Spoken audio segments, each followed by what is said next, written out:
Well, I don't have my normal mic this morning. I wanted to try out the microphone from my new camera, but it doesn't seem to be reading audio. So we're just going to use the camera mic and see how that goes. It's been an interesting morning indeed. It's been an interesting afternoon, more so. Coming off of a weekend is always tough. This is a busy street this morning, my goodness.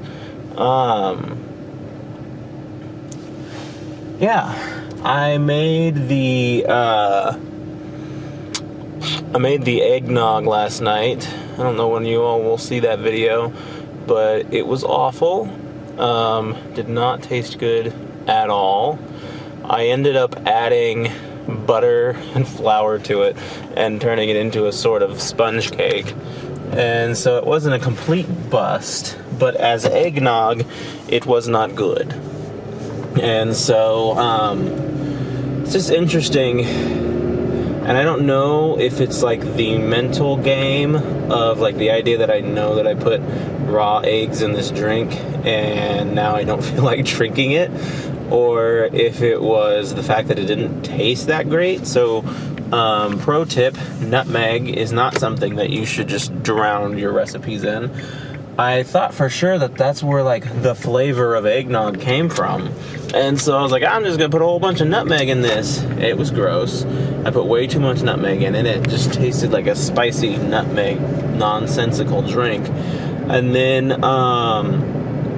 like I said, on top of that, it's like the issue of the raw eggs and like the mental knowing what I put in the drink versus like what I'm drinking, and it just was not working for me.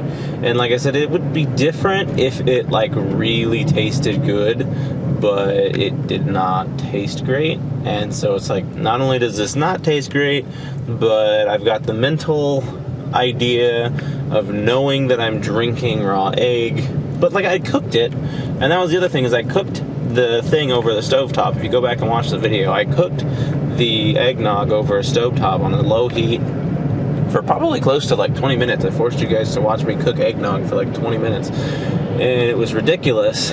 But what I did get out of that was the fact that I cooked it. So like I shouldn't be so concerned about consuming raw egg. And like something that I say all the time is people eat sunny side eggs all the time, or they'll like dip their toast in it. And so like eating not properly or not traditionally cooked eggs is not an uncommon thing. So I think I did do well when I put it on the low heat and whisked the ever-living crap out of it for 20 minutes. I think that was fine for it. And I think that like I wasn't going to be getting sick out of it. It's just, like I said, the idea of it. And like, I don't know what they use to flavor it when it's store-bought, but like the store-bought variety has a taste to it. And the version that I made did not have that same taste. And like I was looking up eggnog recipes online, and for the most part, they're all the same, and they're not all that different from the one that I made. So I really don't know what the missed point was. After last night, I was pretty well done with it, and I was like, I'm not gonna do this anymore. This isn't for me or whatever. But I'm redetermined. When I first started the journey of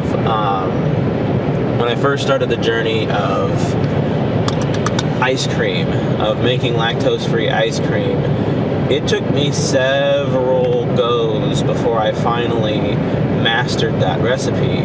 And I need to kind of remind myself of that like I'm not going to be this master of lactose-free eggnog like immediately. It's going to take a few trials and tribulations until I finally have a recipe that works and that tastes good. And so coming to terms with that was very important. There's also the issue of the fact that I did not put the lactate enzymes in the heavy cream, and so I was consuming at that point like normal heavy cream, and that was kind of messed up because like I don't consume dairy on that capacity anymore, and so that was not agreeing with my tum-tum. And I was like, in the heat of the moment, I was like, wow, this egg is like instantly making me sick. I should stop drinking it. But after I sat down and kind of thought about the symptoms and everything, I was like, it's that darn heavy cream. And that's why I omitted it from the ice cream recipes, because I could not find a non-dairy solution to heavy cream. And that's also why like my ice cream is not as creamy as traditional ice cream would be, because the heavy cream is missing. But at any rate, I'll have to try out the lactate enzymes. Throw that in the heavy cream and see what it does, and hopefully it alleviates it enough to be to where it doesn't affect me anymore. But yeah, just trying that again. It was disappointing because I was excited about it. I was ready to drink that eggnog, and it was not great. It was I don't even know how to describe it outside of not great. But so now I'm trying to compile like what am I going to add to this recipe to make it more consumable. And I think I'm going to add maybe one cup more of sugar, and I think that I'm going to add everybody keeps talking about rum flavoring. I don't drink alcoholic beverages. I have not spiked my eggnog ever before, but I wonder if like the store-bought stuff uses just maybe a hint of rum flavoring in theirs, and so I'll probably try that. And I think I'm going to try honey. When I put it over the heat, I could add honey to it and make it just a little bit more sweet. And yeah, I don't know. It's got such a unique flavor, and that's the issue. Is like I'm gonna have to like go back to drinking eggnog to figure out how to get my eggnog to taste like good eggnog. And at what point in time does my recipe stop being eggnog and just start being something unique that I made? Because like I add all this stuff to it to make it taste better, and then like it's not gonna wind up tasting like eggnog, but if it still tastes good, then it's fine. And so I don't know.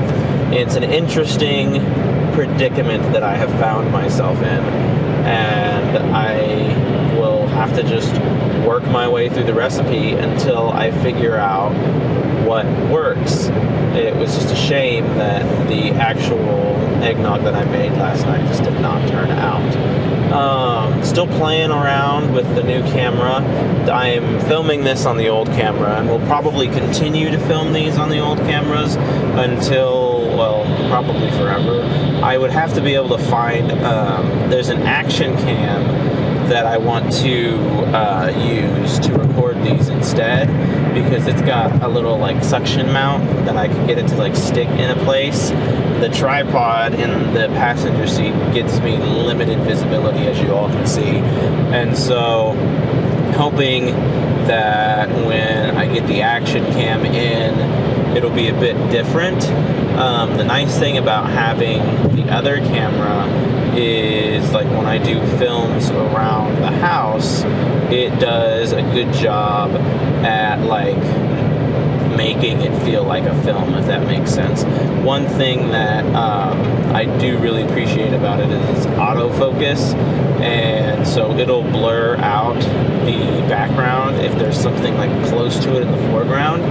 And I want to figure out how to be able to manually manipulate that myself, because there's times where I'll be trying to get it to focus on something and it won't do it, and then there's times where I want it to and it will. And so I've got a lot of learning to do with trying to figure out how to work the camera. It's a very advanced piece of equipment, and it's very exciting to like work with it and get my feet wet. I've been taking like a boatload of pictures with it, which is funny because I've kind of gotten out of the art of picture taking. Like, I've moved away from picture taking, and now I'm just videoing. I do videos all the time, basically. But it does feel pretty satisfying to take a picture with this camera. It's got like the good old, like, the I don't even know what you call it, like the shutter, I guess. It's like, and you can like feel it. It shows you the picture afterwards, and they look very nice. And so, yeah, I am hoping that maybe this will trigger me to start taking pictures again, because that's a kind of art form that I've gotten away from. And so we'll see. I need to get back out to California. I haven't done anything with my buds out there in a while, and I think I might just like take an independent trip out there at some point in time and hang out with them and just see what's going on. I keep trying to get them to be down here, and although I would really appreciate hosting them at least once, I don't think that that's going to happen, and so I ought as well just go back down and see them. It's been since 2018, which is like 5 years, I think. It's been a while. And so I got another buddy in Florida. We're supposed to be going down to Florida very soon, and I keep him hawing around whether or not I'm going to try and get him to try and visit him or not.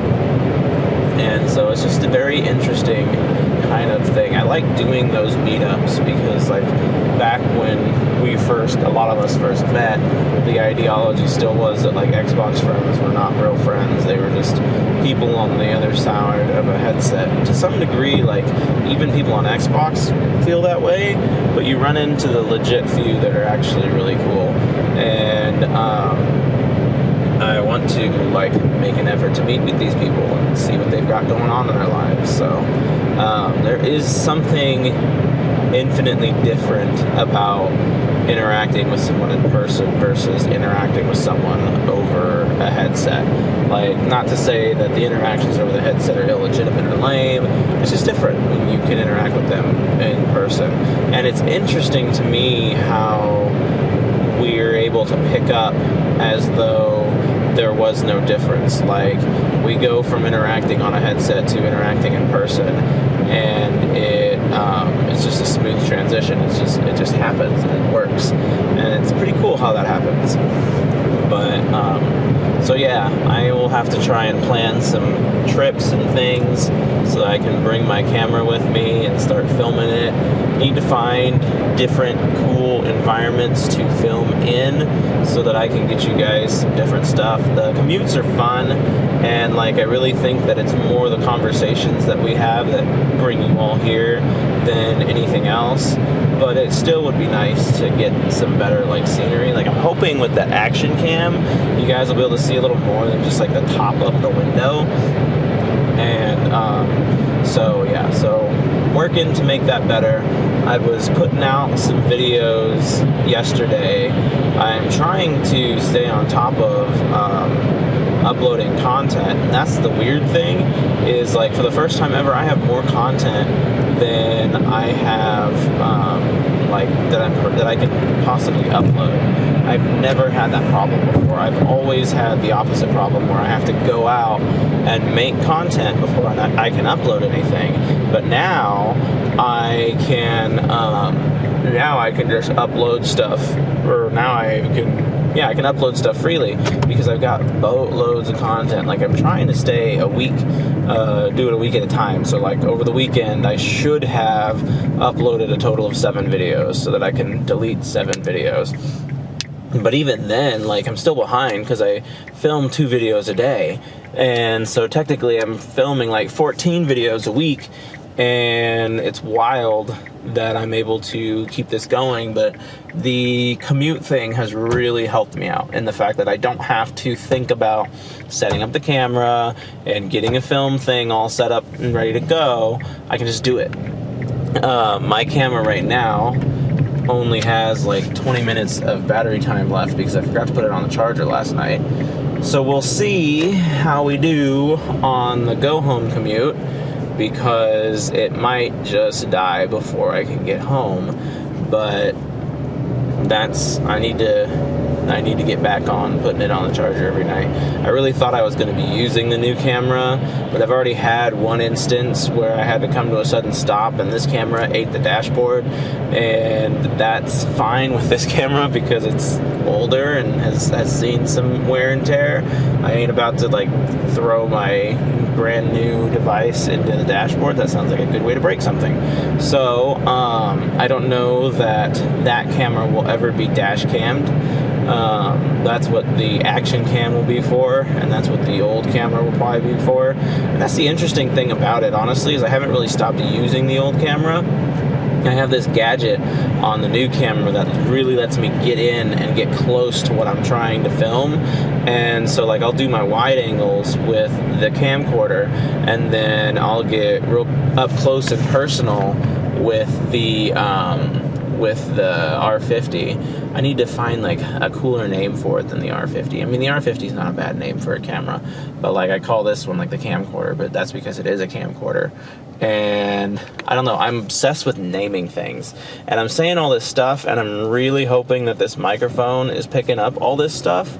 I was disappointed when I plugged in the other camera's microphone, and this camera was not like understanding it. They weren't communicating because it like knew that I plugged in a microphone, but it wasn't reading any sound from it.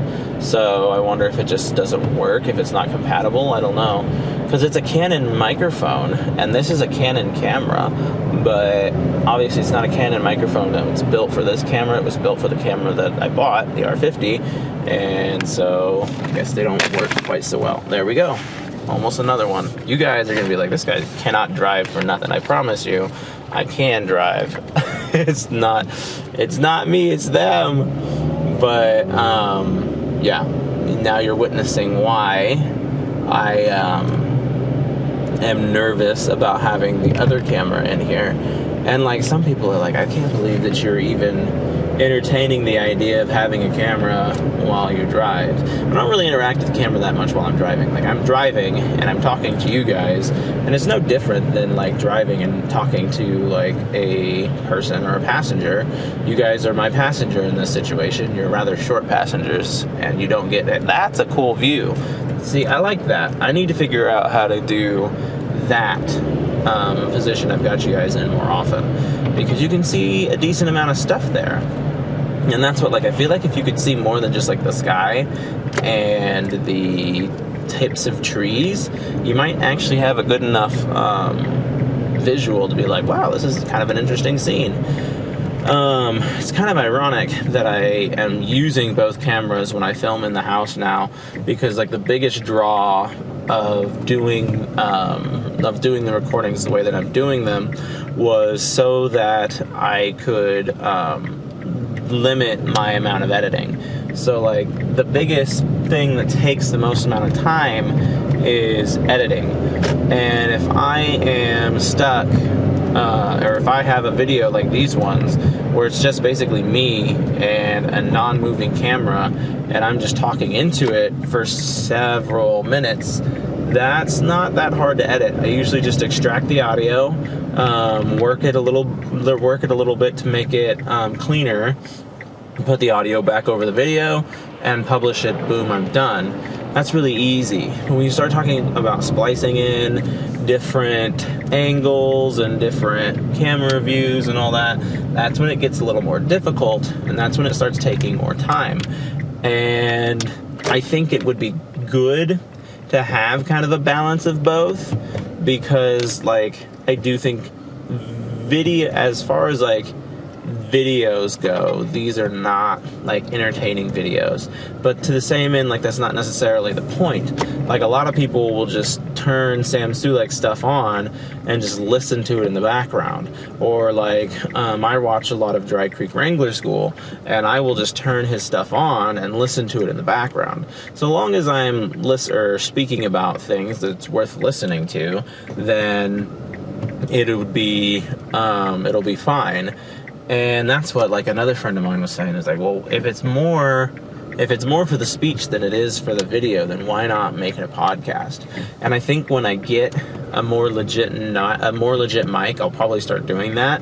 and I'll just podcast and do videos, and you can watch it or listen to it however you want. It'll just be another adventure for me to go on, as I've not ever made a podcast before. But, well, technically I have. I turned the first episode of The Wig Show into a podcast, and that was actually really fun. And I might have to re-up that. And that's the problem, is I keep doing these projects, and then I get away from them, and then I'm like, I should go back to doing that. But I just don't. And so, maybe one of these days. And that's like, I'll never get anywhere with anything if I don't commit to some things. And I think the thing with the Wig Show is, like, I really wanted it to be a TV show. I wanted to be able to watch it unfold and see the characters on screen, and not being able to do that kind of, what did it kind of do? Not being able to do that kind of, killed the product for me, I guess, if you will. It didn't, like, kill it. I wasn't mad or upset with it. I just wasn't as happy with it as I could have been. But, at any rate, got some interesting stuff coming your guys' way. I'm gonna keep trying the eggnog until I get it to the point where it tastes good. Don't drown your eggnog in nutmeg. That's not a wise decision to make. And new camera means new stuff, and I hope you guys enjoy it, and I hope that this camera doesn't die on my way home. Bye.